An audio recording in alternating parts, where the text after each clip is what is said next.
आज हम आचार्य हजारी प्रसाद द्विवेदी का ललित निबंध "शिरीष के फूल" बहुत ही अच्छे से पढ़ेंगे। तो चलिए स्टार्ट करते हैं। प्रकृति के झरोखे से जीवन का सत्य। ललित निबंध लिरिकल एसे। यह केवल एक वनस्पति का वर्णन नहीं है, बल्कि विचारों और भावों का एक गहरा समुच्चय है।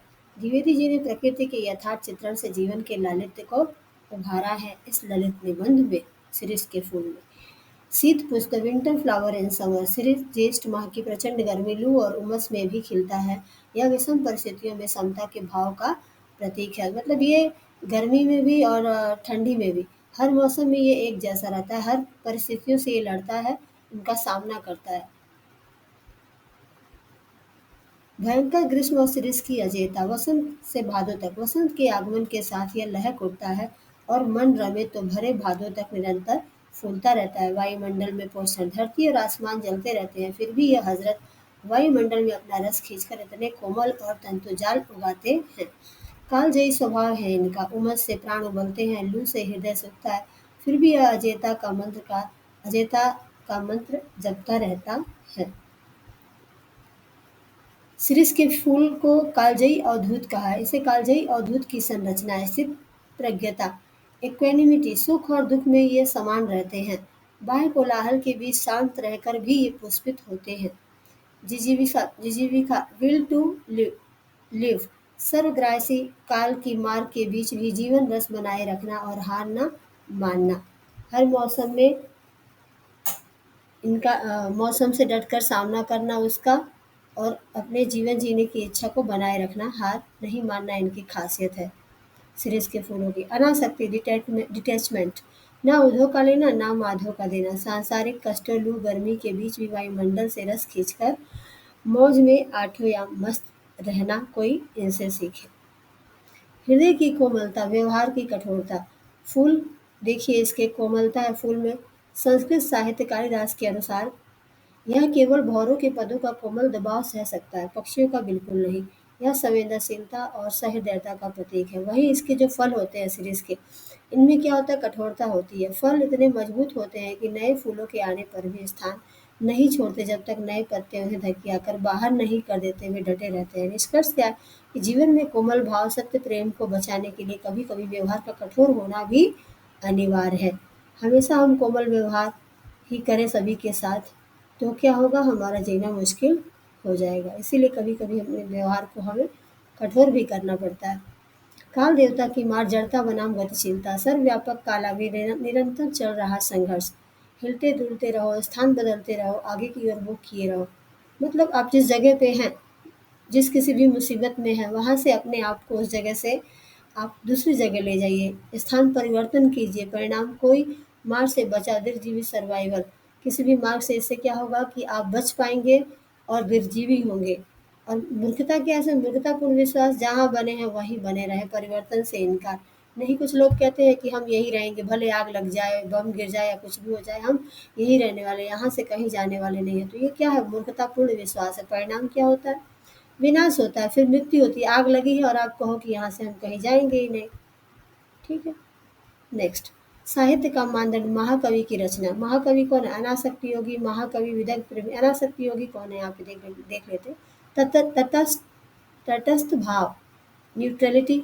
फक्कड़पन, सांसारिक आकर्षण से जो दूर हो, किए कराए का लेखा जोखा ना रखना, वो तटस्थ भाव वाला क्या होता है, अनासक्त योगी होते हैं, जिसे किसी चीज़ की आसक्ति नहीं होती है। डिटैच्ड होता है हर चीज़ों से। महाकवि के कौन होता है, उदाहरण कबीर और कालिदास। छंद बनाने वाला मात्र कवि नहीं, बल्कि इन दोनों गुणों का संगम, इन दोनों का गुणों दोनों गुणों का संगम हो जिसमें, वही महाकवि को जन्म देता है। विदग्ध प्रेमी, पैशनेट लवर। सौंदर्य की परख जिसे होती है, आनंद की अनुभूति हो, संवेदनशील हृदय हो, वही विदग्ध प्रेमी होता है। दो अद्भुत अवधूत, शिरीष और महात्मा।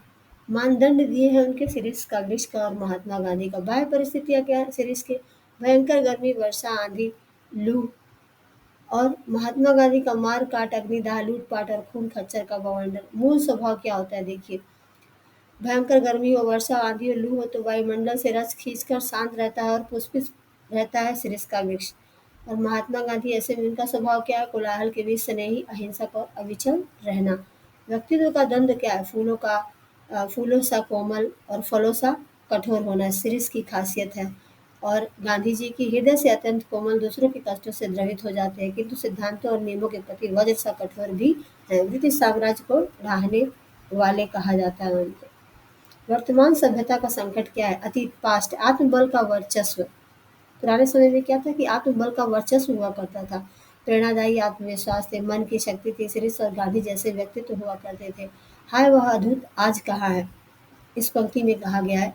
वर्तमान प्रेजेंट में क्या है? देह बल का वर्चस्व। आज शारीरिक बल का वर्चस्व है, केवल शरीर और भौतिकता को ही महत्व देना देते हैं लोग। आत्मविश्वास का अभाव है आज के समय में। लेखक के मन में यह हुक उठती है कि आज समाज में कठिनाइयों के बीच मुस्कुराने वाले अवधूतों की बहुत ही कमी है। ऐसे लोग बहुत कम है आज के समय में कि जो कठिनाई के बीच मुस्कुराते रहे। बहुत लोग जल्दी से हिम्मत हार जाते हैं। जिजीविषा, जीवन की अजेयता का मंत्र क्या है? कोलाहल में अविचल, भ्रष्टाचार, अत्याचार और संघर्ष से भरी वर्तमान स्थितियों में हमें निराश नहीं होना है। निरंतर संघर्ष करते रहना है। भयंकर लू में सरस रहने वाले सिरिस की भांति मनुष्य को सदैव प्रगति की दिशा में कदम बढ़ाते रहना चाहिए। जीवन शक्ति, विपरीत परिस्थितियों में जो जीना सीख ले उसी का जीवन सार्थक है। मतलब परिस्थिति कैसी भी हो, हमें हर परिस्थिति में खुद को संभालना है। शांत रहकर, सोच समझकर हमें ज़िंदगी में आगे बढ़ना है। सिरिस हमें इसी अजय जीवन शक्ति जीविका का संदेश देता है। उठी हुई उँगली अनंत सृजन का संकेत। फल हो या पेड़, वह अपने आप में समाप्त नहीं है, वह किसी अन्य वस्तु को दिखने के लिए उठी हुई उँगली है। अस्तित्व का विस्तार, जीवन और प्रकृति अपने आप में सीमित नहीं है। कोई भी चीज़ अपने आप में सीमित नहीं है, वो जीवन हो या प्रकृति हो। अनंत सौंदर्य इस बात का संकेत है कि जीवन में अभी बहुत कुछ बाकी है। सुंदरता और सृजन की कोई सीमा नहीं होती है। निष्कर्ष, सिरिस का वृक्ष केवल एक पेड़ नहीं, यह काल, कला, समाज और स्वयं जीवन को समझने का एक दार्शनिक दृष्टिकोण है। तो आशा है कि ये पूरा अच्छे से स्टडी करने के बाद आप हर क्वेश्चन का जवाब बहुत ही अच्छे से दे सकेंगे और ये चैप्टर बहुत ही अच्छे से आपने समझा होगा। तो आज के लिए इतना ही, मिलते हैं नेक्स्ट वीडियो में। तो बने रहिए। चैनल उपयोगी लगे आपको ये कंटेंट हमारे, तो please like, share and subscribe. Thanks for watching, thanks for connecting.